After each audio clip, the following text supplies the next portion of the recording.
My name is Calvin Archer, and my girlfriend dumped me because I was a broke E-rank hunter. 1 week later, I was selling a giant sword in a black market shop while she stood beside her richer D-rank replacement. He attacked me with a 6-figure blade. It shattered against mine. My new god-tier shadow power bound him before he could swing twice.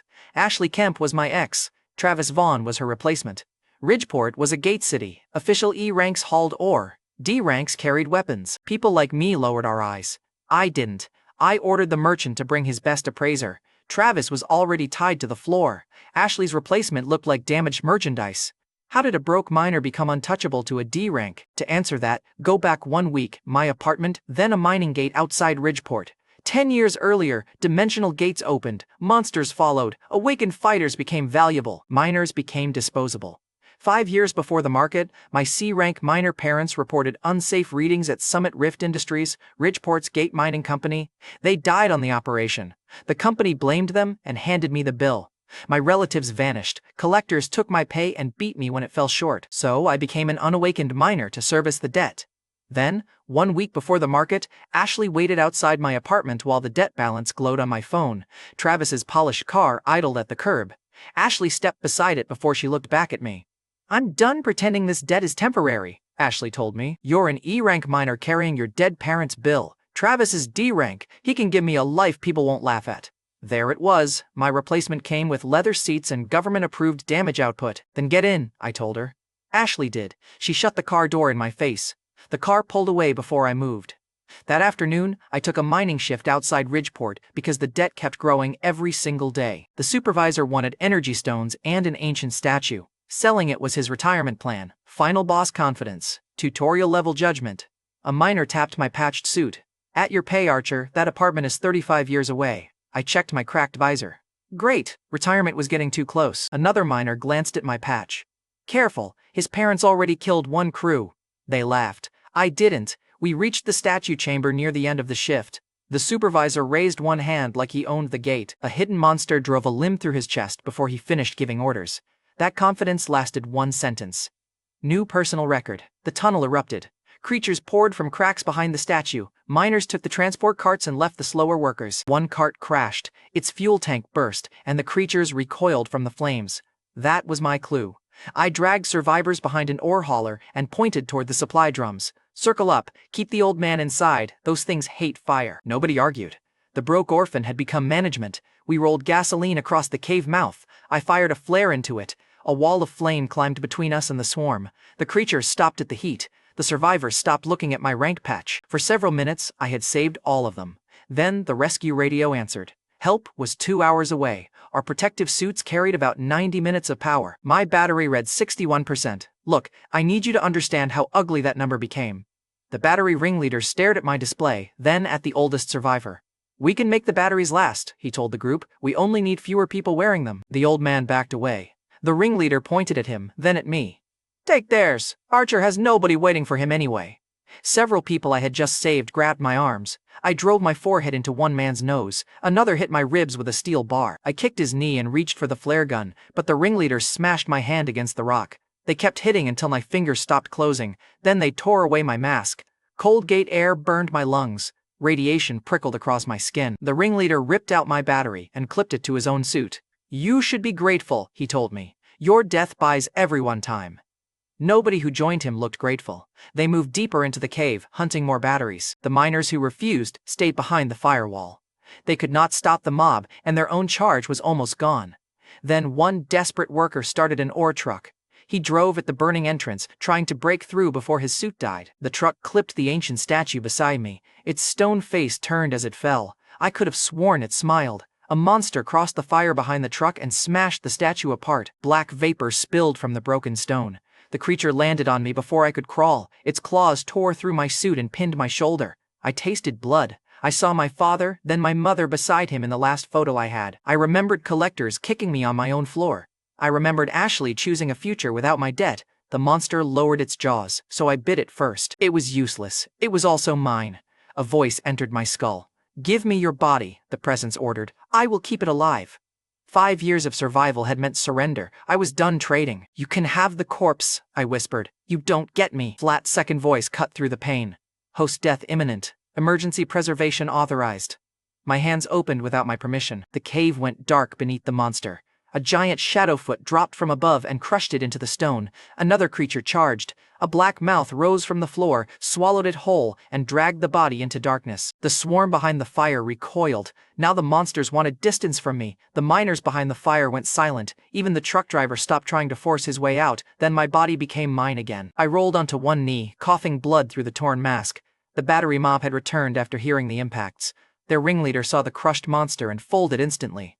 "Calvin, listen," he begged. "We caused your awakening. We helped you." Honestly, I don't know what he thought would happen next. I caught his wrist before he reached me. Then I removed his mask. He screamed and grabbed at the seal. I pulled the stolen battery from his suit and tossed it to the old man. The other attackers started backing away. I took their batteries too. Every miner who had refused the murder vote received one. Every miner who had joined it lost the protection they stole. The ringleader crawled after me. "Please, the radiation will kill us." I looked at the torn mask in my hand. "That was your plan for me." The firewall dropped. Beyond it, a larger swarm filled the tunnel. The presence pushed against the inside of my skull. "Yield! Your body cannot win!" I stood anyway. My legs felt stronger. The creatures looked slower. One leaped. I moved aside and drove my elbow into its neck. I needed a weapon. Shadow gathered around my fist and hardened into a black dagger. That answered one question. The power could hear intent. The next creature came low. I cut through its jaw, pivoted, and buried the dagger in another one's weak joint. The neutral miners formed behind me with their restored batteries. The old man raised the flare gun with both hands. I told him to keep the fire behind me and shut the tunnel if I fell. The murderers stayed on the floor, gasping through open masks. They watched me take the fight they had dumped on me. Two creatures rushed together. I stepped between them, let their claws collide, and buried the dagger under the larger one's jaw. The second caught my wounded shoulder. Pain flashed white, but the new strength held. I twisted, broke its grip, and drove it into the fire. The swarm tried to circle, so I used the burning gasoline as a funnel and made them come one at a time. You know where this was going? They had numbers. I had anger, a shadow blade, and 5 years of reasons to keep moving. I crossed the tunnel one body at a time. The last creature climbed the wall to escape. I caught its leg, dragged it down, and drove the dagger through its weak joint. The old man kept the flare raised until the last body stopped moving. Then he lowered it. Nobody behind me ever called me useless again. Then the cave went quiet. My hands shook hard enough to blur the dagger's edge. A cold message sounded inside my head. Awakening complete. E-rank confirmed. Rank. After all that, beautiful. The universe had jokes too. My knees finally gave out. I had survived the gate. The thing inside me had survived with me. As the miners shouted for rescue, the presence spoke from behind my eyes. "Pathetic vessel, we need to discuss your body." The morning after the gate, I woke in a Ridgeport hospital. A nurse checked my pupils. The ancient presence inside my skull judged the body he still wanted. My chart listed me as awakened. The rank box said, the presence groaned inside my head. "This vessel survived my power and registered at the bottom." The nurse leaned closer to inspect my eyes. She was pretty, she knew it, and my hospital gown had absolutely betrayed me. "You healed fast," the nurse told me. "Most miners don't wake up flirting with the monitor." I checked the heart rate spike. In my defense, the monitor started it. The presence sounded disgusted. "The female is evaluating the vessel." I stared at the ceiling. "You live in my skull. Please never phrase it that way again." The nurse paused. "Did you say something?" I blamed the pain medication. The nurse accepted that and left before the presence reviewed her again. Once she was gone, the voice introduced himself. "I am Dorian," he declared. "Last sovereign of an ancient shadow lineage. You will serve as my herald." Dorian was the being from the shattered statue. He had saved my life, used my body, and started recruiting me for unpaid employment. I told him no. Dorian pushed against my thoughts. "Then surrender the vessel." I told him no again. The ancient roommate gave me a rating of barely usable. Progress. In the cave, I had apparently been trash. I considered an exorcist, a priest, and the bedside lamp. Every option sounded worse than Dorian. He ended the debate by opening a black doorway beneath my bed. The hospital vanished. Seconds later, I landed inside a private insect nest. Water ran down the stone walls and something armored scraped closer. Dorian's voice came from everywhere. "The shadow bond preserved your body in the cave. Reach D rank within 3 days or the vessel collapses. 3 days to adapt or die." The first insect charged before I stood. Its shell turned my shadow dagger aside and knocked me across the floor. I hit the wall, rolled, and stabbed again. The blade skidded without leaving a mark. Dorian clicked his tongue. "Useless human. Rating unchanged." The insect slammed one hooked leg into my shoulder. Blood ran across its armor. Most of it slid away. One thin red line vanished beneath the plate near its neck. That was the weak point. I needed more reach, so I pictured a spear. Shadow stretched from my palm and hardened into a long black point. The construct followed my intent. Holding the shape drained my focus. I waited for the insect to raise its front legs. Then I drove the spear through the gap under its neck. The creature dropped. An energy stone rolled from its body. Dorian ordered me to absorb it. Heat entered my muscles and left the stone gray. His rating changed to slightly less useless. Man, I had killed an armored nightmare, and my reward was a performance review. You see the problem? My teacher hated me, and the bugs wanted me dead. The second part of the nest opened before I could rest. Poison insects clung to the walls and fired needles from above. One struck beside my ear. Another sliced my cheek. I could not block angles. I could not read. Dorian gave me one rule. Spread your shadow through the room. Feel what touches it.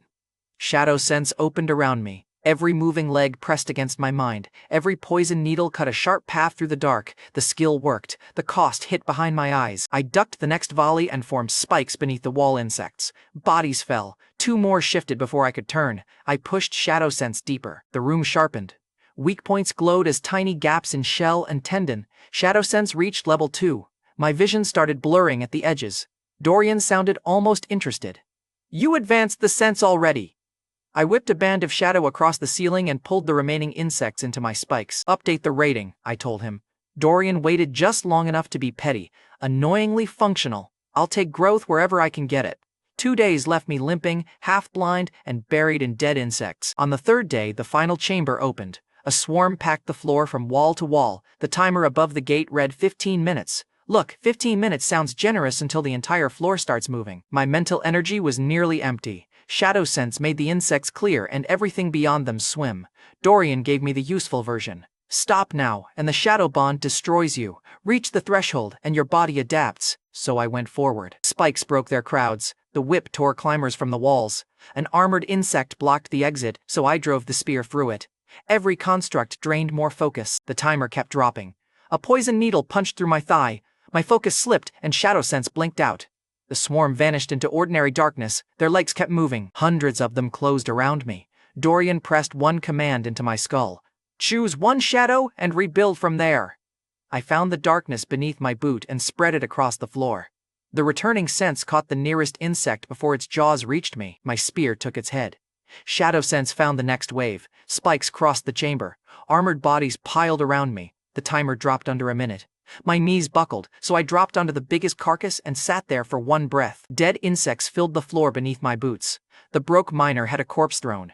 I looked over the pile and thought of the collectors, Summit Rift, and every person who had priced my life. They're all paying me back, I told Dorian. These bugs are first. Dorian cut through the pose. 10 seconds, Corpse King. The last armored insect climbed from the pile and locked its neck plates.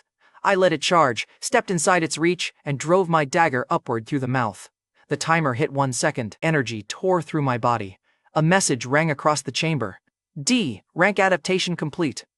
The remaining insects froze under the pressure coming off me. Then my shadow spikes crossed the room and ended the trial. Dorian went quiet. Beautiful. The useless human had broken his rating system. A sealed chamber opened behind the nest. Inside stood giant relic swords, axes, and spears made for hands far larger than mine. I lifted one sword. The thing should have required a crane. My new body carried it over one shoulder. Dorian explained one more shadow bond trick. My shadow could store anything I physically possessed. He called the space my shadow inventory. I could pull stored objects back out whenever I wanted. I counted every relic twice, then pulled the entire cache into the inventory. I oppose exploitative capitalism on principle. I also took everything that was not nailed down. After the trial, I went straight to Ridgeport's registration office. Legal relic sellers needed a public D-rank license. The clerk ran the scanner again. The machine found no ordinary energy. Shadow bond energy was invisible to it. The clerk slid my card back. Still E-rank, Mr. Archer. You do qualify for a 15% minor raise. Dorian called it humiliation. I looked at the E on the card and saw camouflage. The worst test result of my life had become useful. Lawful dealers would refuse my relics. That left one market in Ridgeport where dealers ignored rank rules for cash. An hour later, I walked toward the black market with a giant sword. Every criminal who saw my E-rank card would expect an easy target. 1 hour after registration, I entered Ridgeport's black market. My E-rank card sat in my pocket. A relic sword crossed my shoulder. That card had closed every lawful sales counter. Down here, cash bought exceptions. Status still decided who got paid and who got robbed. The market filled a converted warehouse beneath the freight district. Hunters tested enchanted blades while merchants called every scratched weapon ancient. I placed my giant sword on the nearest counter. The counter groaned. I set my E-rank card beside the sword. My name and rank were printed across the front. The merchant looked at my mining suit, then at the E on my card. Ore buyers are in the back. This stall handles hunter weapons. I brought a hunter weapon, I told him. Bring your best appraiser. The merchant laughed loudly enough to recruit an audience. You brought scrap that smells like a gate tunnel. Dorian, my ancient roommate, studied the glowing blades through my eyes. Their finest weapons resemble costume jewelry. I rested one hand on my sword. My roommate agrees with you about the scrap, he just means yours. The merchant reached for security. Then Ashley walked into the aisle beside Travis. Ashley was my ex, the woman who had traded my debt for a richer future. Travis was the D-rank replacement wearing enough enchanted gear to light a small wedding. Ashley wore a fitted black dress, and yes, I looked. Then I remembered the breakup and faced Travis. She saw me and stopped. Travis noticed the pause. You know this miner? Ashley looked past me. No, I must have seen him at a job site. She said it loud enough for the merchant and every buyer to hear. The merchant shoved my sword toward the edge. You heard the lady, take your junk and leave. Travis drew a narrow enchanted blade from his hip. Runes burned along the steel. He turned it so the crowd could see. This cost 6 figures. That is what a real awakened weapon looks like. Dorian called the enchanted blade an insult to metal. I picked up the giant sword with one hand. Travis's smile tightened. He glanced at the card beside my sword. He stepped between Ashley and me. Apologize for bothering her, then crawl back to the mines. I told him to move. He swung at my relic. His enchanted blade struck the flat of mine and shattered from the guard to the tip. The pieces hit the floor before anyone breathed. My sword did not show a mark. The merchant stopped reaching for security. A hunter near the next stall lowered the weapon he had been testing. Now every buyer knew the sword was real. Ashley grabbed Travis's sleeve. You said that blade was top grade. Travis stared at the broken hilt. His face went red. Look, the replacement still had time to fold with dignity. Naturally, he chose violence. Travis threw the hilt aside and lunged at me barehanded. He moved fast by market standards. After 3 days with Dorian's insects, Travis looked like a loading screen. I leaned away from his first punch. His second missed my ribs. I stepped around the third and tapped his shoulder. Officially E rank, by the way. The crowd laughed once. Travis roared and charged with both hands. Shadow spread under his boots and wrapped his ankles. Another band caught his wrists. I pulled once. He hit the floor hard enough to bounce. Then the shadows dragged him back to my feet. His expensive coat collected every dirty footprint in the aisle. Dorian gave him a new rating. Decorative. I almost respected the efficiency. Ashley covered her mouth. The merchant looked toward the rear office. The market boss arrived with armed guards. He was a thick-necked D-rank who owned the warehouse and took a cut from every stall. The merchant stepped back the second he arrived. The boss examined the broken blade. Then he grabbed my relic sword with both hands. He lifted it an inch, his knees bent. The blade slammed back onto the counter. The hunter beside us stepped closer. 2 merchants openly leaned in. The boss looked at the watching buyers, then at my sword. He chose theft. The boss straightened his jacket. The balance is wrong. The material is unstable. I'll pay scrap price. Travis pushed himself onto one knee. It is worthless. He rigged the brake. Ashley looked between them. Even she could hear the panic now. I asked the boss whether unstable scrap usually defeated 6-figure enchantments. The boss's smile vanished. Take the offer. I refused. He nodded to his guards. Then we'll sell the sword ourselves. If he resists, strip him for anything useful. The room went still for a real reason. This man had moved from lowballing to organ theft in under a minute. I genuinely don't know what management seminar produced him. I slid the sword into my shadow inventory. The weapon disappeared from the counter. The boss's hands closed on empty air. Then I released the shadows under the room. The nearest guard fired a binding chain. I caught it, pulled him forward, and drove my shoulder into his chest. Another raised a shock baton. A shadow web pinned his arm to the display wall before he swung. A guard came from behind. Shadow sense marked his footstep. I ducked, swept his legs, and sent him into Travis. The remaining guards stopped. Smartest decision in the building. The boss charged anyway. I let him cross half the aisle, then wrapped his waist and wrists in black bands. He hit the floor beside his guards. The merchant tried to run. A thin web sealed the exit and caught his coat. Now the whole hostile group was tied down by power. My official card said I did not have. Travis spat at my boot. You're lying about your rank. I slapped him hard enough to turn his head. I showed you the card, I told him. Take the complaint to registration. The nearby hunter laughed again. This time, other merchants joined him. Nobody was looking at my mining suit anymore. The hunter beside me lowered his weapon and stepped out of my path. 2 merchants followed without being asked. The boss strained against the web. What do you want? I held out my hand. Compensation! He offered a fraction of the broken blade's price. I tightened the shadows. He doubled it. I looked at the broken six-figure blade. The boss finally pulled a black payment card from his coat. 50,000. Take it and leave. I checked the balance on the stall terminal. The number cleared. You know what 5 years of collectors taught me? Never trust a criminal's first amount. I released the boss and his guards after the money landed. Then I let Ashley and Travis stand. Ashley would not look at me. Travis looked at her instead. You embarrassed me, Travis snapped. Ashley shoved his broken hilt into his chest. You attacked him twice! Travis slapped her. The laughter stopped. Travis backed toward the exit and pulled out his phone. Touch me again, Archer. I'm calling the Iron Fang Syndicate. That was the first time I heard the full name of the criminal network behind men like him. He hit the call button before he reached the door. Travis gave them my name, public rank, and mining job while I listened. I raised the black card. Ask whoever answers about refunds. Travis left with Ashley and the broken blade clenched in his fist. By dawn, back at my apartment, word came through the market. Iron Fang killers had entered after closing, executed the wounded witnesses, and erased the cameras before the story could spread. The $50,000 was real. The gang response was the cost. The syndicate had my face. The next person who picked me out of a room full of hunters was a corporate heiress. The dungeon beneath her was lying about its rank. The next morning, Iron Fang had my face and my mining job. I went to Ridgeport's mission hall before their killers found my next shift. I needed a paid dungeon run with a team strong enough to discourage an easy ambush. The receptionist saw my E-rank card and offered me a minor slot on a posted D-rank team. Several hunters laughed. One called me the emergency shovel. Then Serena Whitmore entered. Serena was a B-rank barrier specialist and the heir to Whitmore Dynamics, her family's company. Omar Briggs, her bodyguard, walked half a step behind her and watched every hand in the room. She wore a fitted combat suit under a white coat. I looked 1 second too long. In my defense, the suit fit her unfairly well. Her pressure silenced 30 hunters. The receptionist presented 3 C-rank fighters. Serena ignored them. Her eyes stopped on me. You're the miner? Serena asked. I held up my card. Officially, the government worked very hard on that letter. Her B-rank pressure rolled over me. I stayed upright. Serena pointed at my name. He comes! The laughter stopped. One recommended C-rank stared at the E on my card, then at Serena, and stopped smiling. The receptionist reminded Serena that extraction locks required a certified miner, but choosing an E-rank was dangerous. The loudest C-rank stepped forward. I can carry a mining tool. Serena let her pressure touch him. His shoulders dipped before he caught himself. She kept looking at me. He didn't bend. The C-rank sat back down. Public auditions can be cruel. The receptionist moved his name to the reserve list and printed my access tag. Nobody laughed when I crossed the room beside Serena. Dorian, my ancient roommate, spoke inside my skull.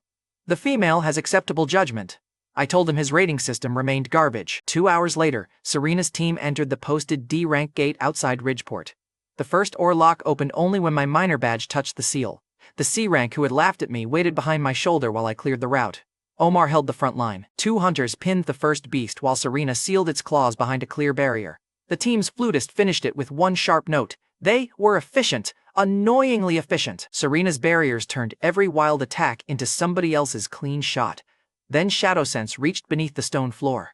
A whole minotaur nest moved below us. I warned Serena that the listing was wrong. The pressure under our boots felt high C-rank. Serena's hand tightened around a bracelet at her wrist. She did not ask how I knew. The floor collapsed before she could ask. Serena and I dropped into a lower chamber while Omar and the rest of the team vanished above us. I landed on my feet. Serena hit one knee. 3 minotaurs stepped from the dark.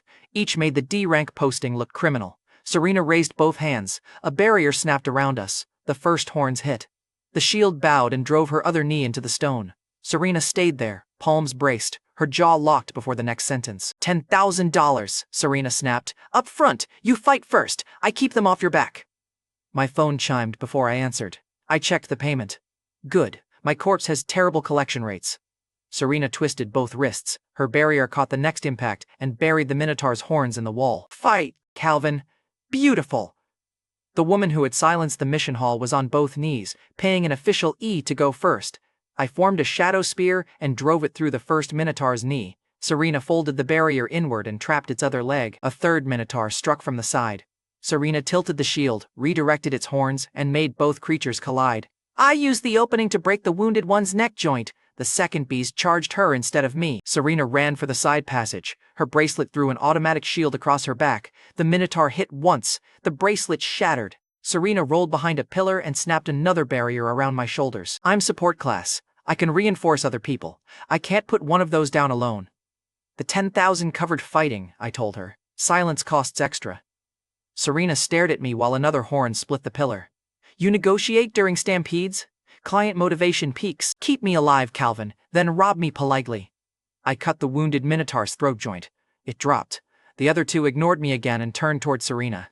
That made no sense until a low flute note trembled through the stone. The Minotaurs changed direction with the note. Shadow Sense followed the vibration into a crack above the chamber. One of Serena's trusted teammates was hiding there. I stepped in front of her and raised my voice. She can attack. The great Serena Whitmore is helpless down here. Come collect her. Serena's glare could have billed me separately. The flute note sharpened. A blade shot from the crack toward her neck. I caught the attack with a shadow hook and pulled the hidden man into the chamber. I cut off his weapon arm before he landed. The flutist hit the floor screaming. Serena slammed a barrier over his chest before he could crawl. She had poor offense. Her control was vicious. Serena's face went still. You controlled them. The flutist clutched the ruined shoulder. Your father took everything from me. I wanted him to watch you disappear. So much for the balanced team. Their musician had been aiming the monsters at Serena. The remaining Minotaurs charged him. Red energy ripped from their bodies and poured into the flutist. His frame expanded. Skin hardened into black stone. Lava opened between the plates. A high sea lava minotaur stood where Serena's teammate had fallen. It punched through her barrier. I grabbed Serena around the waist and pulled her clear of the first charge. Molten rocks spread across the chamber behind us. She landed against my chest, looked up once, then shoved away. You can stare after we survive. In my defense, survival improved the view. Serena threw a fresh barrier across the passage. Go! I sent her toward the broken floor while I drew the monster into the lower labyrinth. The lava minotaur expected me to attack its chest. I cut behind its knee instead. It stumbled, regenerated, and swung low. I ducked under the fist and drove a shadow dagger into the joint at its spine. Shadow Sense found one weak point between the shoulder blades. Dorian warned me that the flutist could heat that spot to roughly 3,600 degrees Fahrenheit. My first shadow spear burned apart before it touched him. The monster laughed through a mouth full of fire. Give me Serena, and I'll let you crawl out. I formed another spear. She paid me. The lava minotaur flooded the corridor. Dorian pressed against the bond. Yield your body. I can end this. I refused and ran straight at the heat. The weak point flared. My sleeves burned. Skin split across my hands and my focus dropped hard enough to blur the walls. Then the shadow bond tightened around my bones. Dorian barked inside my skull. Shadow reinforcement! Push it into your muscles! I did. The burns sealed, and my body moved faster than the heat could follow. My next step landed on molten rock. It did not burn me. The flutist stopped laughing. I crossed the lava, climbed his back, and drove the dagger into the weak point. He threw me off and regenerated the wound, so I changed the rule. I cut off his right arm. It grew back. I cut off the left. The replacement formed slower. I took both again. This time, the lava around his shoulders dimmed. The next arms came back thin. The flutist backed away and raised them. $50,000, let me leave. I dragged a shadow blade across his knee. Whitmore Dynamics will pay more for you breathing. Good. Now he was offering money. The flutist tore a black shard from the stone in his chest. Dorian identified it at once. A rift fragment. It is anchoring the exit. The flutist raised the fragment over the lava. Come closer, and everyone stays trapped here. I let him watch me stop. Then a shadow whip snapped around his wrist and tore the fragment free. His weak point cooled for 1 second. I pulled the giant relic sword from my inventory, crossed the gap, and drove it through the weak point. The lava minotaur collapsed. Stored energy stones spilled from the body, and the shadow bond absorbed them before the floor started breaking apart. The floor cracked under the dead traitor. Removing the fragment had started the collapse. We had seconds to get out. Minutes later, Serena held a barrier over the exit tunnel while Omar pulled the wounded team through. The same hunters who had laughed at my e-card followed my directions without arguing. One tried to thank Serena for the rescue. She pointed at me and told him to save his breath for running. I came out last with the rift fragment in one hand. Serena checked my burns, then looked at the shard. You kept my secret. You kept mine. She completed the rest of my payment and added the secrecy fee without arguing. I pulled one giant relic sword from my inventory. Serena's eyes narrowed, but she did not ask where it had been. Whitmore Dynamics can appraise that safely, she told me. I can buy it if the material is real. I handed her the sword. You keep hiring me, and people will talk. Serena took the hilt with both hands. Charge them a fee. The ice heiress had jokes. Dangerous development. Once we cleared the gate, Dorian studied the rift fragment through my eyes. He told me fragments could push the shadow bond toward S-rank power. Their return also meant something ancient was moving again. I had a buyer, an ally, and a way to gain the power I needed for my parents' case. Every new fragment could also bring an ancient enemy closer. Several days after the misranked dungeon, I stood outside an old Summit Rift Industries gate for a D-rank industrial mission. The rift fragment sat inside my shadow inventory. Dorian said more fragments could push me toward S-rank power. I wanted the name of someone still alive who knew who killed my parents. Our orders called for 130 pounds of crystals and plant samples. A full squad of armed mercenaries came along with one official E-rank miner to carry them. The squad leader looked at my card. We were promised an elite recruit. I tightened the sample straps. You got a certified miner. Try gratitude before the ambush. A full combat squad for one heavy backpack told me the samples were an excuse. Dorian sounded delighted. A D-rank death trap for an E-rank employee. Your career is advancing. I told him to update my rating after the murder attempt. An older miner at the staging point stared at my name patch. My name is Earl Madden, he told me. I worked with your parents. I stopped walking. Earl lowered his voice. I asked an old supervisor about their radiation report last week. He told me to forget I had a family. One mercenary heard the last sentence and looked away too quickly. Inside the industrial gate, the vegetation had grown pale around the crystal beds. Every leaf leaned away from the same ridge. Shadow Sense found a human presence watching from that ridge.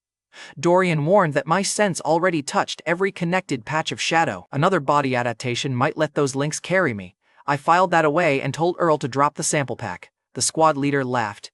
The E-rank saw a scary bush. I grabbed Earl's vest and pulled him down a drainage cut as the first red thread crossed the path behind us. The mercenaries shouted that I had abandoned them. Then a man stepped from the ridge. One mercenary recognized him and yelled, "Crimson Jackal!" Crimson Jackal was an Iron Fang Syndicate assassin. Blood-red threads uncoiled from his fingers before the squad could spread out. He drove one thread through the nearest mercenary and dropped him. Another man fired. Jackal wrapped his arms and legs, lifted him off the ground, and snapped the threads across his armor. The man dropped. Two mercenaries rushed Jackal together. Red lines crossed once and both fell before reaching him. The last survivor ran toward us. Earl and I reached the far side of the drainage cut before the screaming stopped. Shadow Sense caught the remaining signatures, collapsed behind us. The survivor stumbled into view with blood across his vest. He pointed at me. "You knew! You left us there!" Threads circled his throat before I answered. Crimson Jackal walked through the pale brush behind him. Travis Vaughn gave Iron Fang a detailed report from the black market, Jackal told me. Official E-rank, shadow tricks, giant sword. Jackal pulled the survivor closer. Earl started repeating questions about an old company crew. That made him the target. You were extra. The survivor stopped blaming me. He had run out of time for apologies. Jackal snapped the thread and attacked Earl. I formed a shadow barrier between them. His blood claw cut through it and opened my forearm. Jackal attacked in short bursts. Every missed claw left a red thread behind, turning the ground into a trap I could not cross twice. Shadow reinforcement hardened my ribs before his second strike. The claws still tore through my coat and drew blood. Dorian warned me that Jackal was C-rank and built to pierce defenses, C-rank. Finally, a useful warning. I pulled the giant relic sword from my inventory and forced Jackal back with the first swing. He used the surviving mercenary as a shield. I stopped the blade before it reached the man. Jackal did not. His blood claw crossed the survivor's chest and the last mercenary dropped between us. Jackal smiled at the body. Compassion makes slow fighters. I drove a shadow spike under his foot. He twisted away, but the opening gave me 1 second. I grabbed Earl and collapsed the drainage wall behind us with the flat of the giant sword. A final thread clipped Earl's side before the rocks sealed the cut. Minutes later, Earl and I hid inside a maintenance trench beneath the old crystal line. I pressed cloth against Earl's wound, then bound my forearm with another strip. His breathing shook harder than mine. He looked at the blood on his hands. Your father found experiments under the old Summit Rift site. Radiation levels were climbing inside sealed chambers, and the company kept sending workers in. Earl pressed the cloth harder against his side. Your mother backed his report. Summit Rift ordered them to sign a clean reading. They refused. I asked why no one stopped them. Earl swallowed. Your parents tried. Summit Rift threatened my job, so I stayed quiet. My children needed me. At least, that was the excuse I used. His voice broke. After your parents died, the company blamed their readings and charged the losses to you. My silence let them do it. The debt collectors, the beatings, the years underground all started after that threat. Earl had heard it and stayed silent. He met my eyes. I was a coward, Calvin. I am sorry. Blood thread dropped into the trench. It wrapped Earl's chest and pulled him into the open. I caught his wrist. Jackal's second thread cut across my shoulder and tore my grip loose. Earl looked at me once. Your father was right. The thread snapped tight. Earl fell before I reached him. Crimson Jackal studied my face. Archer, I wondered why you looked familiar. I pulled the giant sword and cut through the threads around Earl. Jackal's claws struck from both sides. I blocked one, missed the other, and hit the ground on my back. Blood threads wrapped my arms, legs, and throat. My focus was almost empty. Shadow reinforcement flickered under the pressure. Jackal crouched beside me. Your mother reached for your father, so I killed her first. He kept crawling toward her. Summit Rift paid me to make sure neither one spoke again. He tightened the thread across my throat. Then the company called them reckless and handed their son the bill. The thread across my throat went hot. Jackal leaned back. I looked at Earl's body, and 5 years of rage hit the shadow bond at once. Every blood thread touching me blackened and split. My wounds sealed enough for me to stand. A message sounded inside my skull. C rank adaptation complete. Shadow sense spread through every connected patch of darkness around Jackal.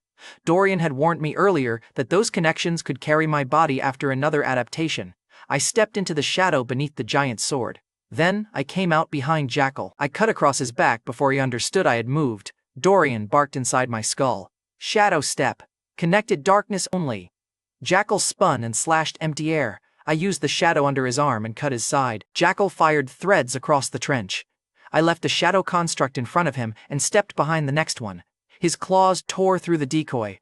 He spread a blood net over every shadow he could see, trying to close the route. Shadow Sense found one patch beneath Earl's fallen coat that he had missed. I stepped through it. Jackal turned too late. My sword tore through his weapon arm. Crimson Jackal hit the ground and stared at the missing limb. Jackal grabbed the stump with his remaining hand. The blood threads around us fell loose. I put the giant sword against his neck. Who ordered my parents killed? Jackal stopped smiling. Roland Fitch, Summit Rift executive. He answers to people above him. Killing me changes nothing. I pressed the blade closer. It changes tonight, Jackal begged. The giant sword took his head. By the time I reached Summit Rift Industries headquarters, rain had soaked the Ridgeport streets. A black car waited under the front canopy. A sharply dressed executive stepped out while a chauffeur opened the door. Mr. Fitch, the chauffeur called. Roland Fitch looked toward the rain. Dorian counted several A-rank signatures around him before I could move. I had one assassin's confession and a C-rank breakthrough. Charging the front door would have turned revenge into suicide, so I followed Roland's car instead. 30 minutes later, it entered a warehouse near the freight yards. I used Shadow Step through the parked trucks and reached an upper service ledge before the doors closed. Roland stood below with armed Summit Rift guards and a broad Iron Fang boss whose body gave off steady heat. Roland tapped the table. Earl Madden asked about the first experiments. Jackal was supposed to remove him. The fragment from the Heiress's gate is still missing. The syndicate boss folded his arms. Jackal hasn't reported. Archer was on that mission. Roland's voice hardened. Then contain Archer. The Heiress left that gate alive, and we cannot afford another witness.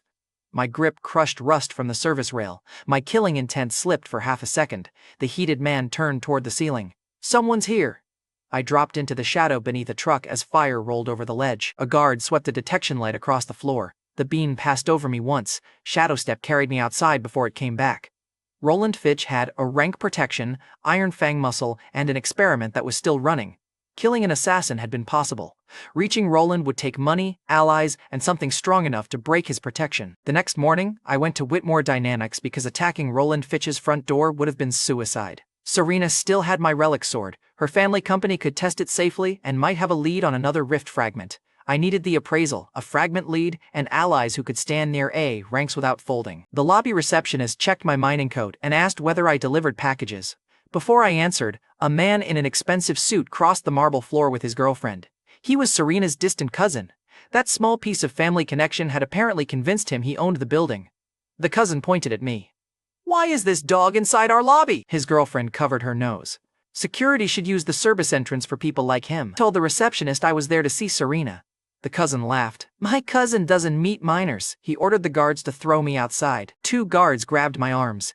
I dropped the first with an elbow and swept the second into the reception desk. I caught a third guard's baton before it reached my head.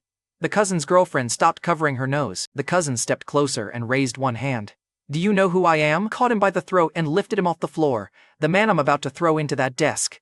The elevator opened behind us. Serena Whitmore walked out with Omar Briggs at her shoulder. Her eyes moved from the unconscious guards to her cousin hanging in my hand. Serena faced the guards first. Every one of you is fired. Whitmore Dynamics will blacklist you from company security work. The standing guards released their weapons. Then Serena pointed at her cousin and his girlfriend.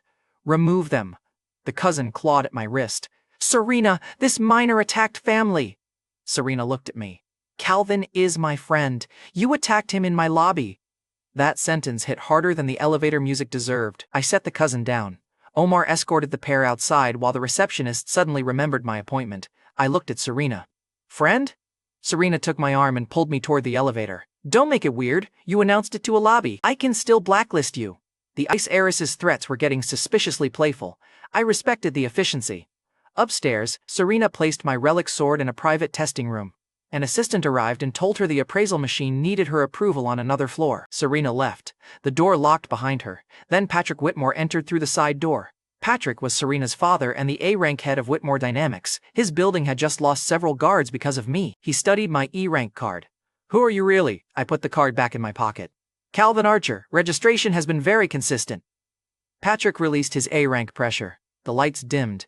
A hairline crack ran across the viewing window, and Patrick watched my feet instead of my face. The room narrowed around me. My knees bent, but shadow reinforcement held. Lightning formed across his hand and struck the floor at my feet. I raised a shadow barrier. The second bolt broke against it. Patrick looked from my E-rank card to the unbroken barrier. His expression changed. Dorian spoke inside my skull. The old male is testing whether you deserve his offspring. I told him to stay out of human courtship. Patrick heard only my last two words. Courtship? The door burst open. Serena crossed the room and dropped a barrier between us. Dad, stop attacking my friends! Patrick pointed at my shadow barrier. Your friend carries an E-rank card and blocks a rank lightning. Serena folded her arms. That sounds like your scanner's problem. I liked her more every minute. Very inconvenient. Patrick ended the pressure and locked the relic sword into the test rig. The machine drove its edge through a reinforced alloy block. The blade came out clean. Patrick placed a black payment card beside it. $50,000 for the first sword. The payment cleared. Then he tapped the split alloy. A national defense buyer wants this material. How many swords do you have? I smiled. How many can you afford? Patrick's eyes narrowed. Serena stepped between us before capitalism became a contact sport. She told me a rift fragment would enter an auction that afternoon. So 3 hours later, Serena and I reached a downtown auction house. Travis Vaughn waited near the entrance with my ex beside him.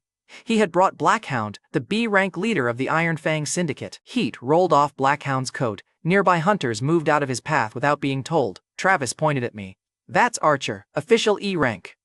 Blackhound released enough pressure to crack the tile beneath my boots. A nearby hunter dropped to one knee before Blackhound even spoke. Kneel, he ordered. My legs shook once. I stayed standing. I held up the card. Official E-rank. Kneeling isn't in the minor job description. Blackhound increased the pressure. Serena stepped beside me and raised a barrier through the floor. The weight broke around us. My ex stared at Serena's hand on my arm. Travis saw it and immediately made the day worse.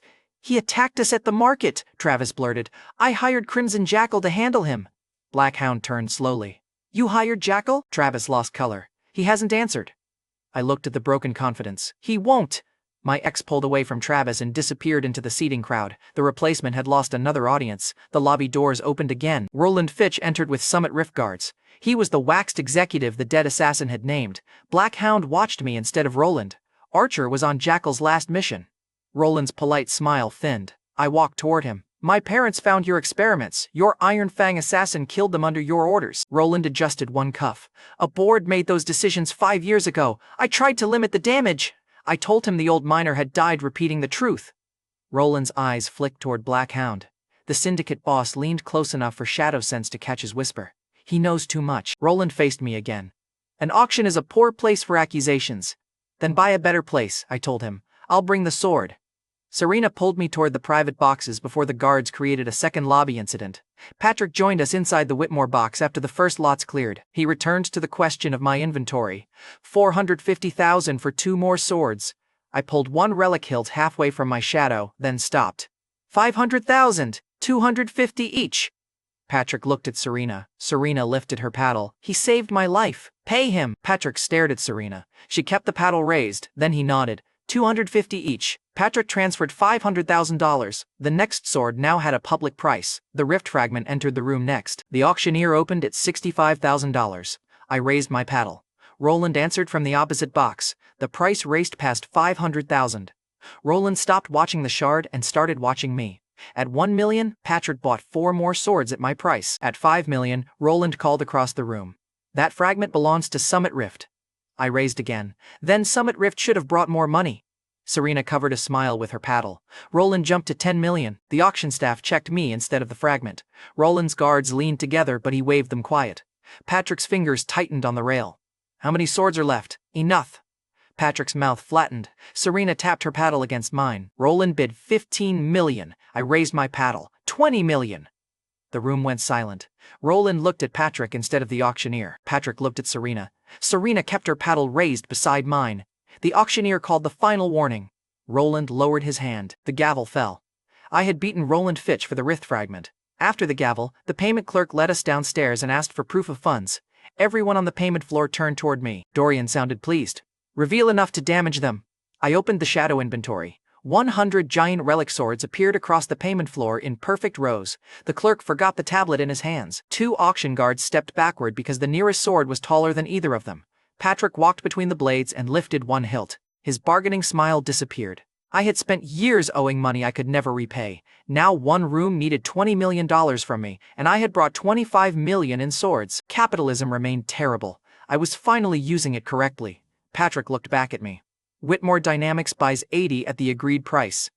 The payment cleared. The rift fragment became mine. Serena leaned against one sword. Still officially E rank? I slipped the fragment into my inventory.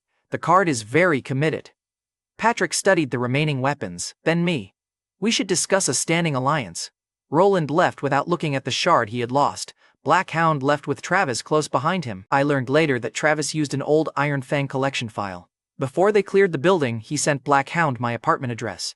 I walked out with the fragment and Serena's family behind me.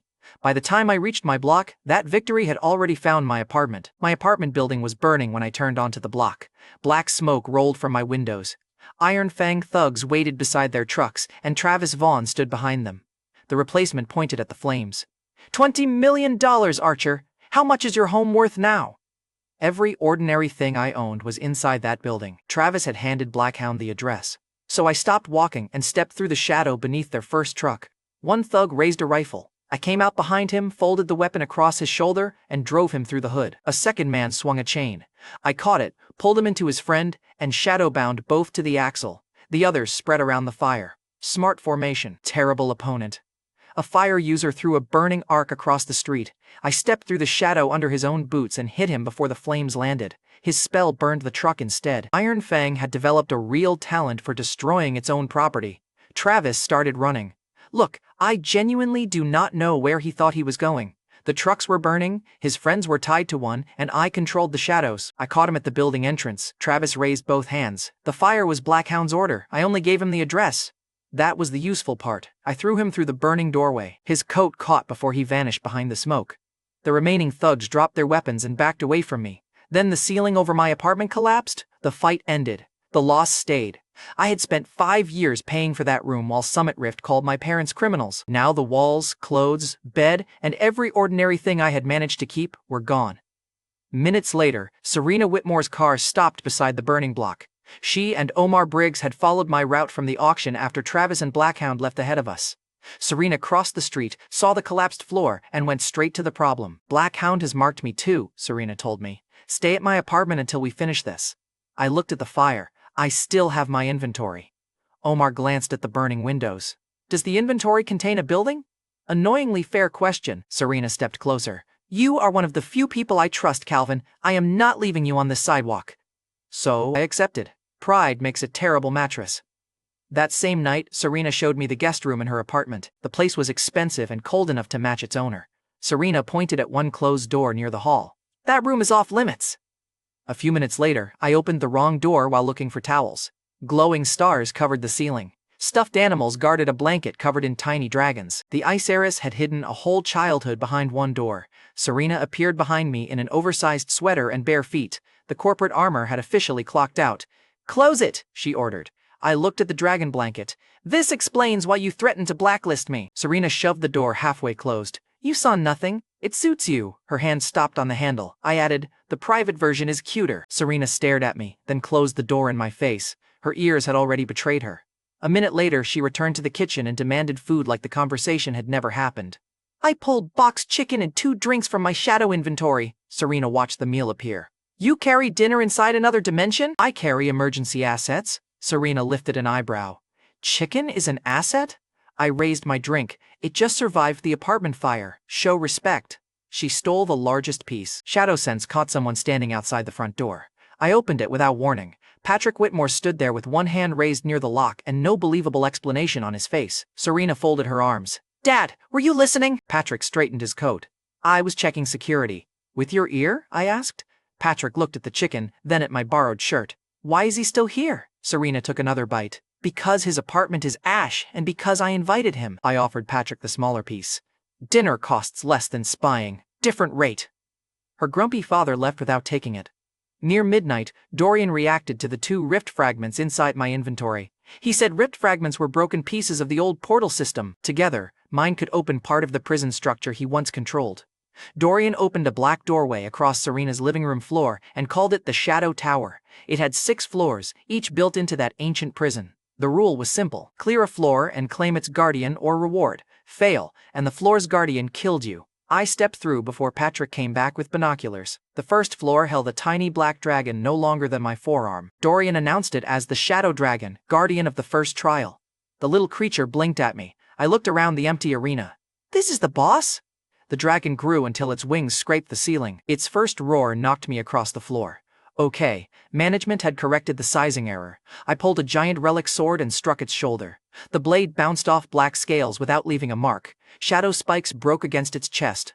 A whip caught one wing, and the dragon dragged me through a pillar. Dorian sounded delighted. Overpower it, useless human! The dragon opened its jaws again, then stopped. Its eyes had shifted past me toward my shadow inventory. I smelled the chicken before I understood. I pulled out the remaining box. The shadow dragon sat down. Dorian went silent. I tossed one piece. The dragon caught it without chewing. I tossed another farther away. While it turned, shadow whiffs wrapped its legs, wings, and throat. The dragon kept eating. I tightened the binds until the tower floor flashed beneath us. Trial cleared, Dorian announced through clenched dignity. The giant dragon shrank, stole the last piece, and curled inside my shadow. Dorian explained the clear had bound its guardian to me. I could now summon the shadow dragon outside the tower. I had gained a flying monster through roasted chicken. Honestly, power systems should be embarrassed more often. Dorian claimed the second floor was safe and promised armor at the end. I entered a long hall full of his former servant creatures. Every head turned toward me.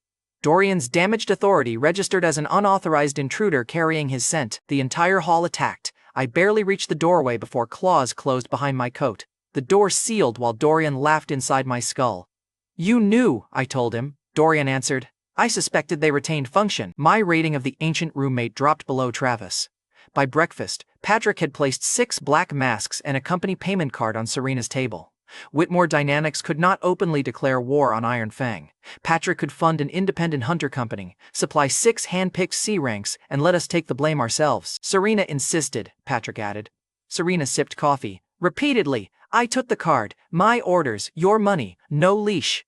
Patrick looked at his daughter, then agreed. The 6 masked C ranks arrived that afternoon. One complained that the masks made them look like discount villains. Good, I told him. Iron Fang should recognize the industry standard. Serena asked what we were calling the company. I stalled for 3 seconds. Shadebreak Company, she decided. We break their hold on the gates. A homeless official E rank now commanded 6 C ranks. My first order was simple. Take Iron Fang's richest missions before their crews arrived. Within a week, 6 Shadebreak masks stood beneath every premium posting. Iron Fang crews reached their best gates and found our locks already there. Men who tried robbing our miners returned carrying their own wounded. The job board emptied under Blackhound's name. The next messenger limped in with fresh burns across his back. Blackhound had punished the crew himself for losing work to us. Iron Fang bought stolen relics from miners, then robbed the same miners before payment. My 2 rift fragments and shadow sense let me mark gates I had already visited. I pointed Serena toward the next marked route. We intercept the purchase, keep the goods, and make the seller tell Blackhound who took them. Serena picked up her coat. I am coming. You own the funding. Serena tapped her coat. I also own a barrier. The Ice Heiress joined the side quest with boss-level attitude. Shadebreak's first strikes worked too well. Blackhound stopped blaming smaller men and started preparing to come after me himself. 3 days after Shadebreak started starving Iron Fang, we blocked one of their smuggling trucks on a mine road outside Ridgeport. 6 masked C ranks closed the rear. Serena sealed the front with a barrier. I stood in the middle wearing my official E rank card. The open truck bed held miner cases with ripped owner tags. Iron Fang had bought the goods cheap and planned to rob the sellers before payment. Their business model had wheels. The lead mercenary climbed from the cab and laughed at the masks. Then he saw me. Blackhound wants Archer alive, he ordered. Break everyone else. His C&D rank crew rushed first. Shadebreak folded them before the truck engine finished idling. One tried climbing Serena's barrier. She tilted it and dropped him onto his own partner. The lead mercenary charged me with a hammer. I stepped aside, caught his belt with a shadow whip, and smashed him into a roadside boulder. His hammer landed 10 feet away. I dragged him upright by the vest. "Tell me where Blackhound is working today." He spat blood near my boot. "He will burn your whole company!" I hit the boulder with him again. The second answer included a warehouse, an active gate, and much better manners. He still reached for a knife inside his boot. Serena dropped a barrier over his hand and pinned it to the road. "Your interview is over," she told him. The lead mercenary looked at me for help. I had none available. ShadowSense found a hidden camera under the truck mirror. I turned the lens toward the Tide crew. "Blackhound, your men need 6 months of recovery and a new truck. Save the medical bills. Come personally."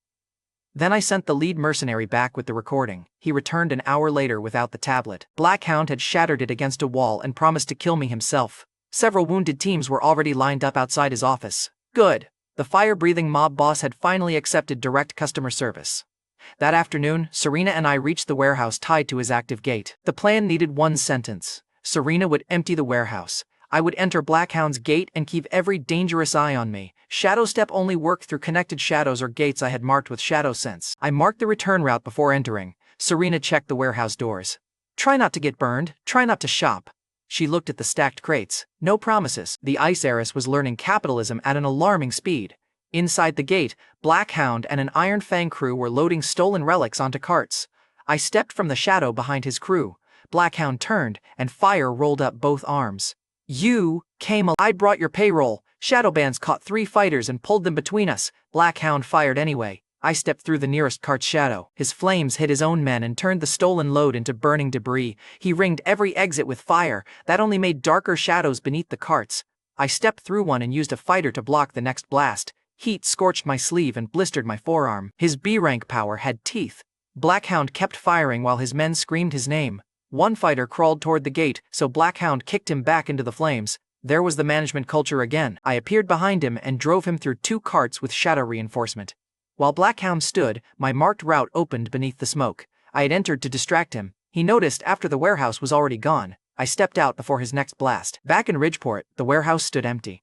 Serena had moved tens of millions in stolen goods into Whitmore trucks while Shadebreak stripped the shelves. She had used barrier ramps to slide whole crates outside without waiting for forklifts. The last Iron Fang guard hung upside down inside one of her shields. Serena stood beside him with one hand on her hip. "You took too long," she told me. I pointed at the last crate. "You left a box." Serena nudged it with her boot. It had office supplies. "Cold," I told her. "Efficient," she answered. "We left the upside-down guards sealed in Serena's clear barrier."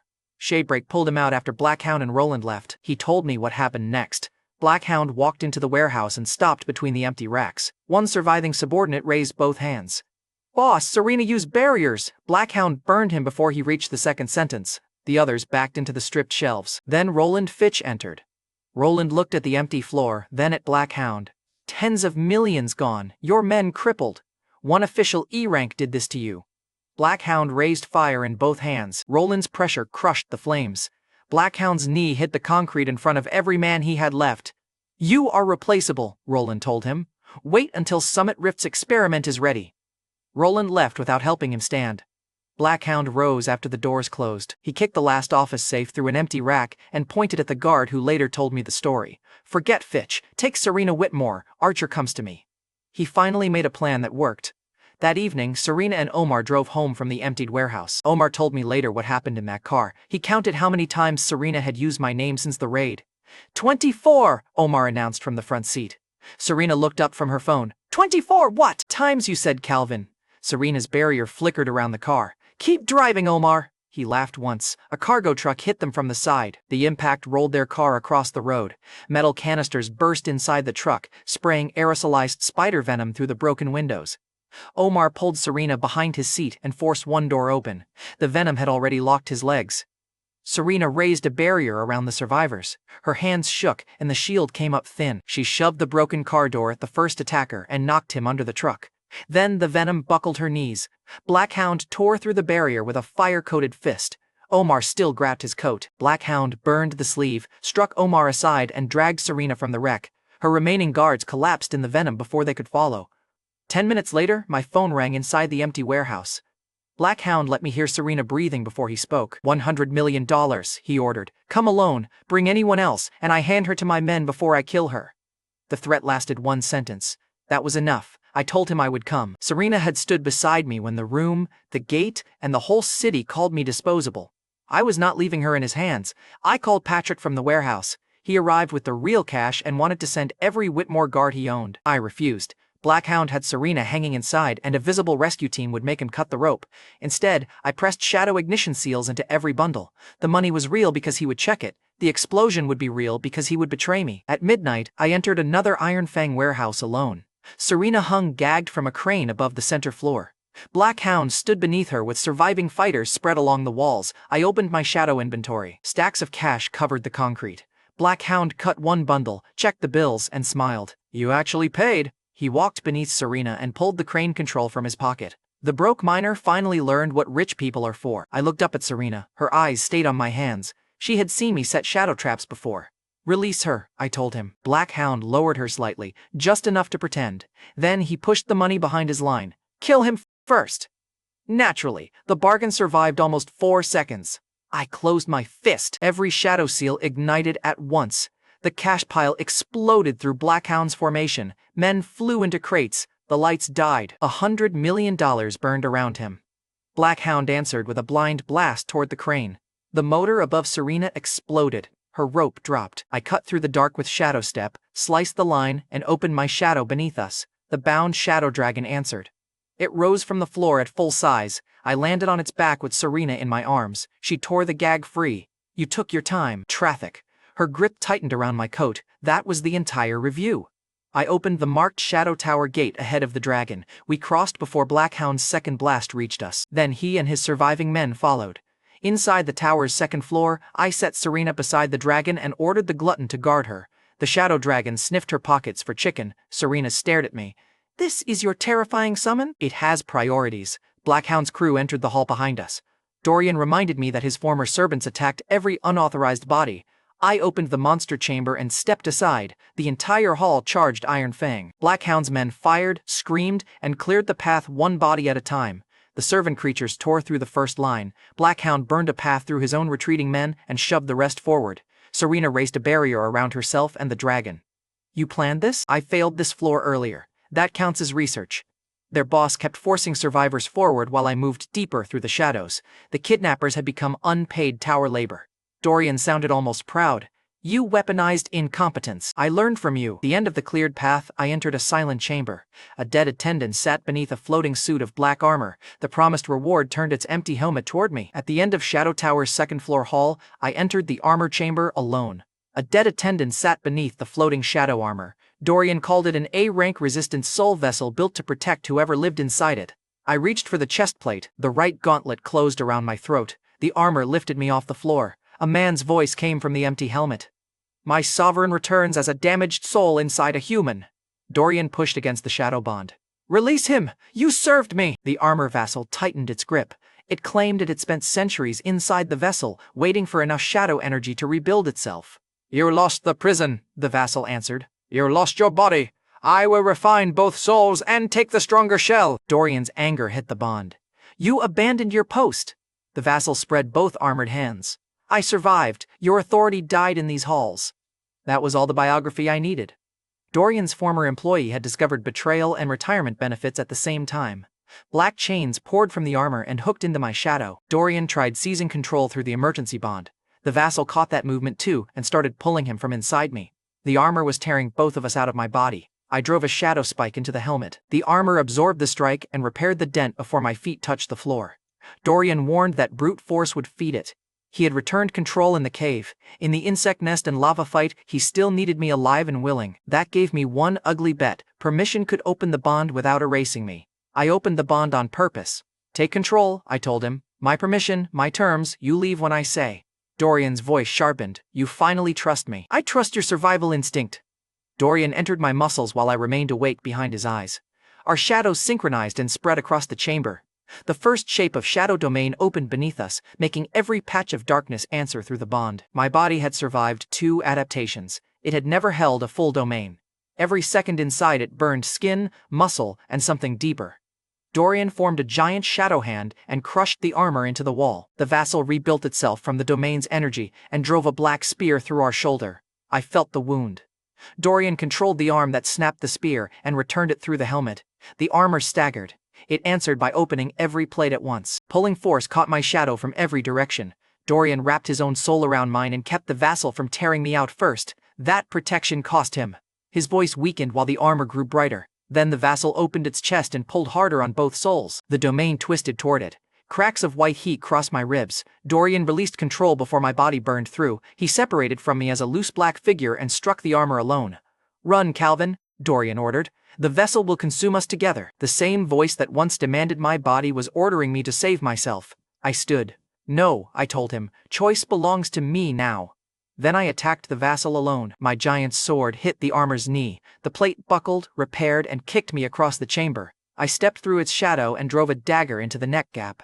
The vassal caught my wrist, broke the construct, and slammed me through the stone floor. My shadow reinforcement failed. It hit me again. The third impact stopped my legs from answering. Dorian lunged from the side. The vassal opened its chest and caught his loose soul in both gauntlets. I grabbed one chain and tried pulling him free. The armor dragged us inside together. The chamber went quiet. One stain of shadow remained beneath its feet. The stain spread up the armor's legs. Inside the soul vessel, the vassal controlled the shell. It had swallowed my body and trapped Dorian's soul beside me. My will still existed in the shadow coating its core. I pulled on that shadow. A cold message sounded through the vessel. "Third adaptation complete. Nightbound form unlocked." My body rebuilt as a black armored silhouette inside the shell. The nightbound form let part of me turn intangible inside my own domain. The vassal felt me moving behind its plates. Its confidence died fast. I passed through the chest wall, found the soul controlling the armor, and wrapped it in shadow chains. The vassal screamed through the helmet. "You are only human!" Officially E rank. I dragged its soul out through the faceplate. The empty shadow armor crashed to its knees. Dorian's loose soul surged forward and consumed the chained vassal. Centuries of stored energy poured through the shadow bond. Another message sounded, louder than the first. "B rank adaptation complete. The domain settled under my control. My wounds sealed." The shadow chains around Dorian tightened when I looked at him. I tested the new command once. Dorian's loose soul stopped in midair and could not move until I released my hand. The ancient sovereign stared at me. Dorian hung motionless inside my chains. One pull would have dragged his soul into mine. Dorian saw it too. "Do it then! Take the power!" I released the chains, then I pointed at the empty armor. "It is a soul vessel," I told him. "Take it!" Dorian went silent. I added, "Your personality would upset my stomach." The armor rose again. This time, Dorian controlled it. He flexed one gauntlet, rolled the armored shoulders, and spoke through the helmet with his own voice. "Your rating has improved to tolerable. New body. Same terrible review department." Minutes later, Dorian and I returned to the monster hall. Serena still stood behind her barrier with the shadow dragon. Bodies covered the floor between her and Black Hound. The bodies made the price obvious. Black Hound had survived by forcing his own men into the servant creatures. The last few fighters stood behind him with burned armor and empty eyes. Black Hound saw Dorian's armored body and stepped backward. Dorian looked at him once. The pressure from the shadow armor knocked the remaining fire from Black Hound's hands. Serena lowered her barrier. "Calvin, what happened to you? Got promoted." Her eyes moved over the nightbound form, then back to my face. "You look terrible?" "Good terrible?" Serena's mouth twitched. "Survive first, flirt later." The Ice Heiress had priorities too. Black Hound forced fire around his fists again. "You need that thing to protect you." I told Dorian to stand aside. Dorian's helmet turned toward me. "You are wounded. Need B rank practice." Black Hound smiled because he thought my pride had saved him. I spread Shadow Domain across the hall. Man, this poor guy had learned nothing. Inside it, ambient energy answered my intent. Black Hound still owned his fire, but the domain stole loose heat and commanded every shadow it cast. He opened with a wall of heat. I let it fill the hall. Then I stepped through the darkness beneath the fire and struck his ribs. Black Hound blocked and slid across the floor. His smile disappeared. He launched 3 fire spears from different angles. Shadow Sense caught each path. I bent the surrounding shadows, pulled one spear offline, and made it strike another. The third burned across my side. Black Hound grinned and charged. I caught his wrist inside a shadow band and used his own forward force to pull him past me. A nightbound blade crossed his right shoulder. His right arm hit the floor. Black Hound screamed and flooded the domain with fire. The flames fed every shadow around him. My control grew while his focus broke. He formed one last blast with his left hand and aimed straight at my chest. I stepped into his shadow before the fire left his palm. The second blade crossed his left shoulder, his other arm dropped beside the first.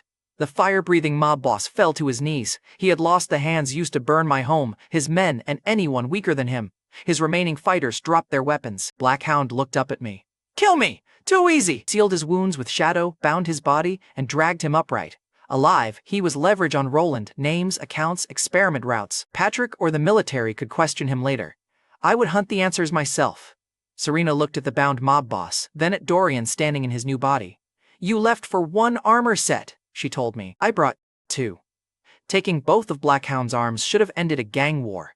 Instead, his capture put my name on a military table beside a countdown nobody in Ridgeport was ready for. Soon after I dragged Black Hound out of Shadow Tower, Patrick's security chained him inside a hospital restraint room. Serena and Omar were being treated down the hall. General Denise Ralston stood beside my armless prisoner. She led Rift Command, the national force sent when ordinary hunters stopped being enough. A red radiation curve climbed across her screen. Black Hound turned his face away from it. General Ralston had just left an emergency summit. She gave me the part that mattered. Serena's kidnapping had made Roland expensive to defend. His partners were already pulling contracts in security. "This pattern appeared 10 years ago, before the disaster that killed your parents," the general told me. "The seal beneath Ridgeport is opening again." Second curve rose over the first. "Second stage means the breach reaches the middle prison," she continued. "A rank prisoners may cross. S-rank signatures are possible. My parents had died under that curve. Now the whole city sat above it." Black Hound seized routes tied Iron Fang money to Summit Rift shipments and a serum lab. When the general named the lab, he looked away again. General Ralston added that my relic metal was keeping several barriers intact under the rising radiation. There, my prisoner had just confirmed which route hurt. My official E-rank card sat in my pocket. National emergencies had finally lowered their hiring standards. Then the hospital doors opened. Roland Fitch walked in alone. The last time I saw the waxed executive, a rank guard surrounded him. Now his partners were cutting ties, and nobody had come to protect his entrance. Roland stopped outside Serena's room and opened both hands. "Summit Rift condemns the kidnapping. We are ending every relationship with the Iron Fang Syndicate." Serena stepped into the hall with one arm bandaged. "Black Hound took me because Calvin kept hitting your business." Roland's smile stayed in place. Black Hound was a criminal contractor. His choices were his own. I moved between Roland and Serena. "Your assassin killed my parents. Your mob boss burned my home and kidnapped her. How many independent choices keep using your payroll?" General Ralston watched without interrupting. Roland adjusted one cuff. "You have accusations from dead criminals and one mutilated gangster. None of that evidence touches me." "I want your head," I told him. "Evidence can arrive afterward." Roland's smile finally disappeared. Serena raised a clear barrier across the hall. "Leave before I help him collect it." The barrier stopped inches from Roland's shoes. He stepped back. Good. The untouchable executive had discovered personal space. Roland reached the elevator before General Ralston's radio erupted. A soldier reported that several Iron Fang prisoners had torn through a Summit Rift transport yard. Fresh injection marks covered their necks. Their bodies were still changing. General Ralston's radio added that Summit Rift was calling them ordinary Iron Fang fugitives. Fresh injection marks made that lie useless. Black Hound's seized routes gave the drug a name, Rift Blood Serum. Summit Rift researchers had injected gang members for disposable muscle. The bodies outside showed the cost. The serum gave violent strength first, then bone, speech, and self-control failed. Roland heard every word from the elevator. He entered without looking back. Minutes later, General Ralston took me toward the transport yard. Patrick and Serena rode with us. Dorian, the ancient being now wearing shadow armor, stood inside the convoy like a judgmental refrigerator. The general looked at him once. "Does he always dress like that?" "He came with the armor," I told her. Dorian's helmet turned toward me. "The human rating system remains primitive. New body. Same customer service." At the Summit Rift service road, soldiers were fighting the escaped subjects between overturned trucks. The serum had left one man too swollen to speak. He struck soldiers, trucks, and another subject with the same blind force. A second man still understood enough to beg before stone sealed across his mouth. One mutant swung a steel beam at a soldier's clear barrier. Dark relic metal edged the shield. The beam hit. The shield bowed, but the soldier stayed upright. Another soldier drove a relic-edged blade through stone spreading across a second subject's shoulder. The weapon bit cleanly and dropped him. Patrick pointed at the dark edges. "Whitmore Dynamics transferred your sample to Rift Command." General Ralston watched the intact shield. "Your material kept that shield standing." Then the loading wall exploded outward. A larger subject stepped through the debris with stone covering his arms, chest, and face. He ripped a concrete block from the road and hurled it toward the convoy. Soldiers raise weapons. General Ralston lifted one hand. Hold fire. Then she looked at me. Archer, your card says E rank. I held up the card. It is a very loyal card. General Ralston nodded toward the charging mutant. Show me what it missed. I stepped in front of the convoy. Dorian warned me through the shadow bond to keep the domain closed. The general wanted an estimate. I had no reason to hand her my ceiling. So, I used only the first layer of shadow reinforcement. The concrete block reached me. I punched through it. Stone split around my arm. I kept moving through the debris and struck the mutant in the center of his chest. His outer shell broke across the road. The man hit the ground behind it and did not rise. The soldiers lowered their weapons. A military scientist checked my E-rank card twice. Minimum B-rank output. General Ralston looked at my unbroken fist. Higher, probably. He held something back. Serena folded her arms. Registration has been very consistent. Patrick looked proud for half a second, then remembered I was standing beside his daughter. General Ralston faced me beside the fallen mutant. Rift Command needs enough relic material for barriers and strike teams. You have 3 days. I asked what happened if I missed the deadline. The radiation crests, she answered. Then Ridgeport meets whatever the prison kept below its middle layer. She offered military status, command access, and national protection. I told her I did not take leashes. General Ralston glanced at Serena. Then marry Serena Whitmore. It would place her barriers, her father's production, and your material under one alliance. Patrick stepped between us. Absolutely not. Serena looked at him. Dad, she was speaking to Calvin. Patrick pointed at me. That is why I object. In my defense, I told Serena, I had not accepted the battlefield proposal. Serena narrowed her eyes. You were considering the benefits package. The general almost smiled. Patrick looked one sentence away from declaring war on romance. Dorian's voice cut through the side chaos. A second-stage breach may expose the middle prison. Expect A-rank inmates first. S-rank prisoners may follow. The road stopped feeling funny. Rift Command sealed the mutated bodies into reinforced transports. Another team moved the bound, armless Black Hound into military custody. General Ralston offered to work his routes and pressure Roland's network. You give me the prisoner and the material. I make Summit Rift spend its time looking over both shoulders. Black Hound goes with you, I told her. Roland stays mine. I know, the general answered. I want a debt I can collect in relic metal. She patched my phone into the live intercept built from Black Hound's network. The military could secure enemies I had already broken. Roland remained mine. 3 days was the problem. Dorian told me the third Shadow Tower trial held the only reward large enough to supply a war that fast. Then he added the cost. Taking it would mark me for enemies older than the gates. After General Ralston gave me 3 days, I returned to Shadow Tower for war-scale relic metal. Dorian pressed both rift fragments against the third-floor seal with his armored palms. A black symbol waited on the sealed door.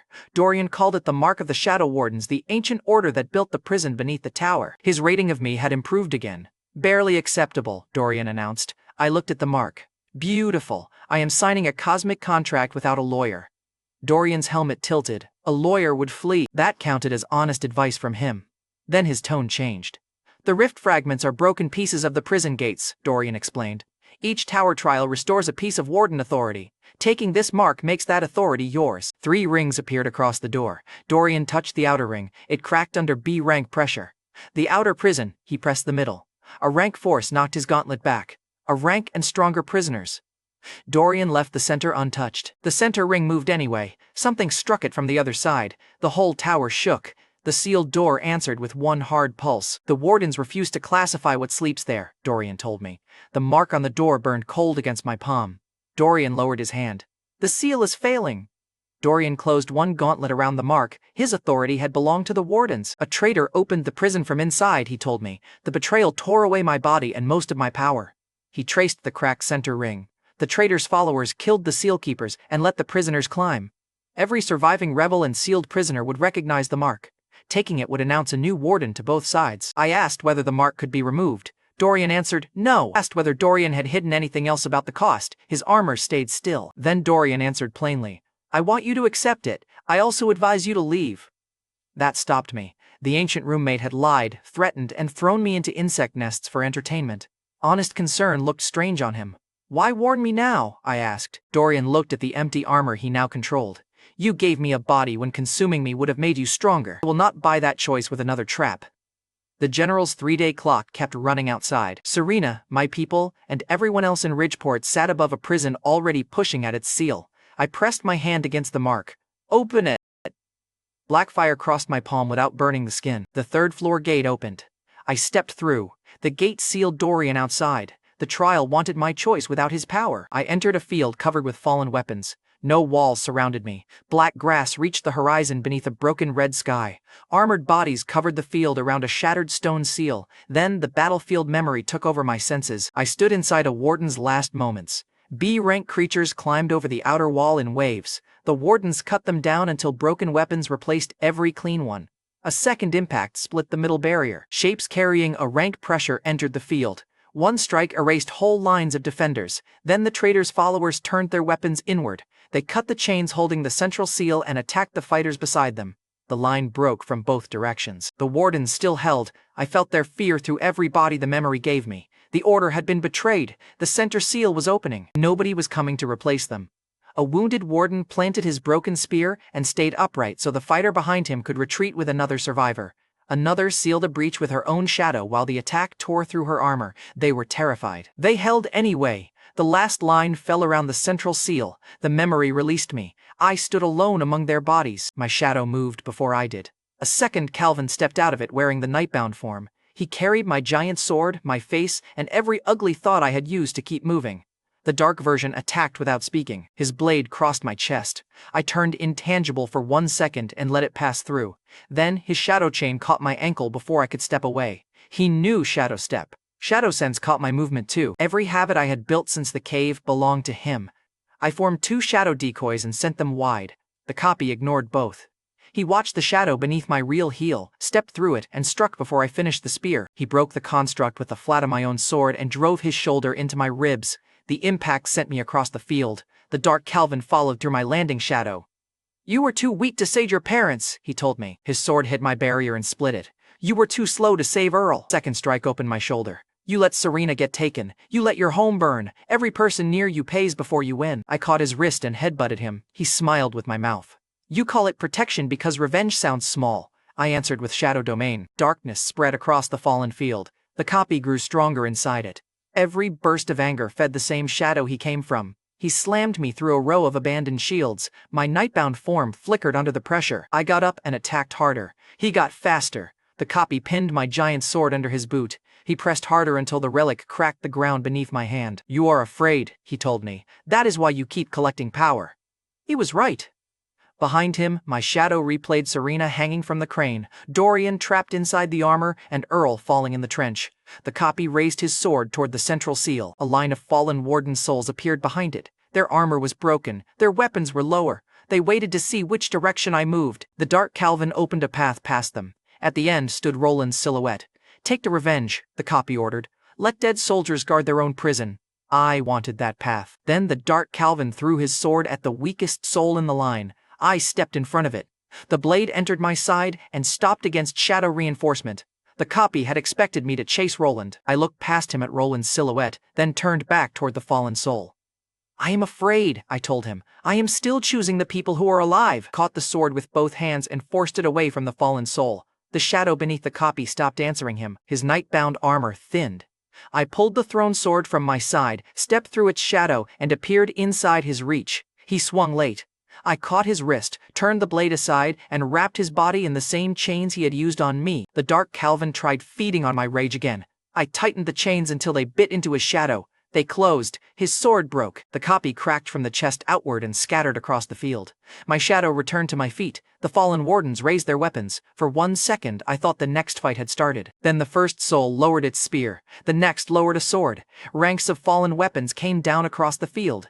A sealed door opened behind their last line. The sealed door opened behind the fallen shadow wardens. Black light crossed the mark on my palm. A message entered my head. "Soul guard granted. Accepted followers inside your shadow domain receive increased attack and defense." The closest warden soul planted its spear before me. The others snapped into perfect lines behind it. Their broken armor faced the central prison. Their lowered weapons waited on my command. The formation locked into my domain without a spoken order. The command was real. 6 shade break masks flashed through my mind as the mark warmed against my palm. My 6 C ranks counted. The range, duration, and cost stayed unknown. I kept the command closed. Shadebreak had survived enough of my field testing.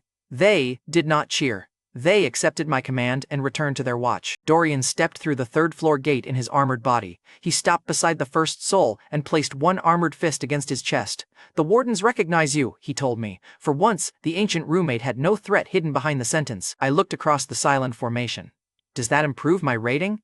Dorian considered it. "Acceptable under wartime conditions. Beautiful." I had earned leadership and a conditional review. Then the vault beyond the souls lit up. The first chamber held relic weapons stacked across racks taller than houses. Giant blades, spearheads, armor plates, and sealed tools filled every wall.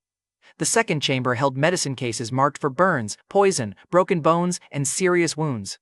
One open case held rows of sealed doses ready for wounded fighters. Another held bandages and compounds designed for radiation injuries. I had seen enough injured Shadebreak fighters to understand that value immediately. Rift Command needed the metal, and my people would need everything behind it. Beyond the medicine stood the ore. At the auction, 100 swords had silenced an entire room. The first rack inside this vault held more than that. The next rack did too. Dark metal filled a cavern larger than the auction floor where I had revealed those swords. Some blocks were already cut. Others still ran through the walls in thick black veins. The ore reflected across Dorian's armor until even he looked small beside it. Patrick had nearly lost his mind over a single relic blade. General Ralston had asked for enough material to reinforce barriers and strike teams. This vault could supply both, replace losses, and keep supplying them after the first battle. Dorian walked to the nearest ore stack. The Shadow Wardens stored weapons and medicine for the prison war they knew was coming. They had died before using most of it. Now their stockpile belonged to the commander they had accepted. I placed one hand on a cut block. The shadow inventory opened beneath it. The block vanished cleanly. I stored a second block, then a sealed medicine case. The inventory held all three without strain. The military deadline had an answer. 1 week earlier, I could not afford a full suit battery. Now the power inside me could strengthen my followers, and the tower held enough relic metal to arm a war. Capitalism remained terrible. Owning the Apocalypse warehouse improved my mood. Dorian continued past the ore and stopped at a sealed staircase. A blank symbol covered the upper door. I felt pressure behind it that the third-floor trial had never touched. "The sixth floor?" I asked. Dorian moved between me and the stairs. "It remains sealed." I asked what waited there. "It remains sealed," he repeated. I pointed at the sealed door. "You managed honesty downstairs. Try it twice." Dorian's gauntlets tightened. "Your authority is incomplete. The sixth floor stays closed." He refused every question after that. The deepest tower secret stayed behind one blank door. My phone rang before I stored the next ore block. General Ralston's secure line had been connected to the live intercept built from Blackhound's network. The general spoke first. "Calvin, one of his Summit Rift channels just activated. Listen." Roland Fitch's voice came through the line. A researcher reported that every Rift Blood subject had failed. The military had recovered the bodies, and Blackhound was in Rift Command custody. Roland's first question concerned the breach apparatus. The researcher answered that the ring was prepared, but evacuation remained incomplete. Workers were still moving equipment inside the barrier zone. Another voice warned that Rift Command was already approaching the site. Roland cut across both warnings. "Advance the experiment to level 2. Activate now." The researcher tried again. "Roland, the workers are still inside. Skip the evacuation." Roland cut in. "Open the breach before command arrives." General Ralston started issuing field orders on another channel. I pulled more ore and medicine into my inventory as fast as the shadow would take them. Then I opened the exit gate. Dorian caught my shoulder before I crossed. The apparatus combined stolen Rift fragments, Rift Blood, and Summit Rift's original experiment. Roland had forced all three unstable pieces together while workers were still inside the yard. The live military feed from the Summit Rift worksite filled my phone. Protective suit workers ran between warning lights and half-loaded evacuation trucks. One supervisor waved crews toward the outer road, while another tried shutting down the circular machine beneath the yard. Evacuation trucks were loading when the ground started shaking. Workers abandoned equipment and crowded the outer road. The controls stopped responding. Black energy filled the ring. Rift fragments locked around its center one after another. Red Rift Blood moved through clear lines feeding the apparatus. The pavement split across the loading yard. Workers stumbled as the cracks widened beneath their boots. A black column punched upward from the machine and tore through the clouds above the city. The artificial portal opened inside that column. The opening kept widening. Its center showed darkness deeper than the gate behind me. Then a clear barrier expanded from the portal. It crossed the worksite faster than the evacuation trucks could move. The group ran for the outer lane. The barrier crossed it before they cleared. They hit the clear wall with both hands while workers on the other side turned back toward them. A transport truck struck the barrier and stopped hard. People inside the cargo bed were thrown against the rails. The wall kept expanding across streets, buildings, and every remaining exit. Workers outside pounded on it. Workers inside shouted through it. People pulled at doors and emergency gates. The barrier covered every opening and kept expanding. Nobody crossed. Radiation alarms climbed through every military channel. The same suit warning I had heard in the cave now screamed across an entire worksite. Suit displays inside the barrier changed from yellow to red. The worker at the wall looked down at his gloves. Gray stones spread from his fingers into his wrists. He tried pulling the gloves off. The material had already fused beneath them. Near the machine, a woman tore away her mask for air and collapsed beside the dead controls. Workers reached for her. One dropped before touching her shoulder. Another man's back twisted under his suit as something inside him changed shape. Behind him, the next worker started changing.